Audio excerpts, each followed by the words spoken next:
तुमचा प्रश्न सांगा. तुम्ही आज किरीट सोमय्यांना पत्र दिलं. ते महात्मा आहेत, ते महात्मा परम आदरणीय आहेत. भ्रष्टाचाराविरुद्ध त्यांचा आवाज ते जोरात उठवत असतात.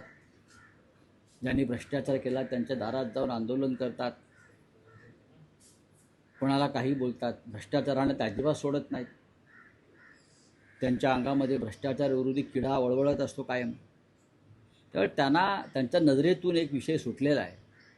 त्यांना एवढी कामं आहेत भ्रष्टाचाराविरुद्ध काम करण्यासाठी. त्यात परत त्यांनी ते बांगलादेशांच्या विरुद्ध आंदोलन अंगावर घेतलं आहे. एक माणूस काय काय करणार. सरकार काहीच करत नाही, विरोधी पक्ष काहीच करत नाही. तर त्यांच्या नजरेतून एक विषय सुटला आहे या महात्म्याच्या, की 15.5 लाख कोटीचा घोटाळा समोर आलेला आहे.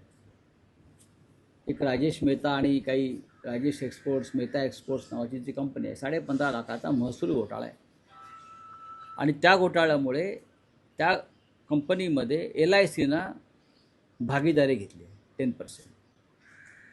आणि LIC पॉलिसीधारकांचे जवळजवळ 770 कोटी त्यात फसलेले आहे. जनतेचा पैसा. आता अनेक त्यांनी सबसिडरीज कंपन्या, शेल कंपन्या स्थापन केल्या या मेहताने परदेशात, स्वित्झर्लंड, आणि त्या मार्गातून पैसे इकडे तिकडे वळवले. हे मनी लॉन्ड्रिंग आहे. आणि मनी लॉन्ड्रिंग हा परमादरणीय सोमय्या यांचा आवडीचा विषय आहे. पण त्यांच्या नजरेतून हा विषय सुटला आहे. त्याच्यावेळी मी त्यांना सांगितलं की प्रधानमंत्र्यांच्या दारात जाऊन आंदोलन करा. 15.5 लाख कोटी हा आकडा काय आहे. प्रधानमंत्र्यांच्या दारात आंदोलन करा. ईडीच्या कार्यालयात घुसा. फडणवीसांना जाऊन विचारा. हा जो कोणी मेहता आहे त्याच्या घरात जा, जे तुम्ही इतरांच्या बाबतीत केलेलं आहे. आणि या भ्रष्टाचाराविरुद्ध आवाज उठवा.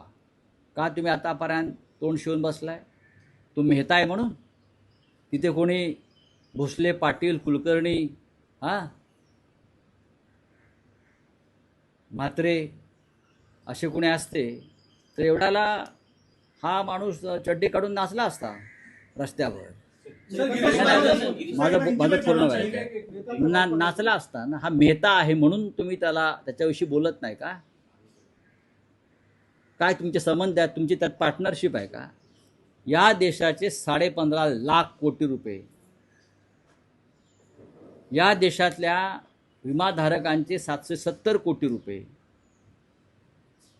शेल कंपन्यातून आलेले लाखो कोटी रुपये हे कोणाचे आहेत. हे भारतीय जनता पक्षाच्या लोकांचे पैसे आहेत. हे BJP नेत्यांचे पैसे आहेत राजेश मेहताकडे. मग या मेहतावर तुम्ही हे सोमय्या का बोलत नाहीत. म्हणून ते महात्मा आहेत.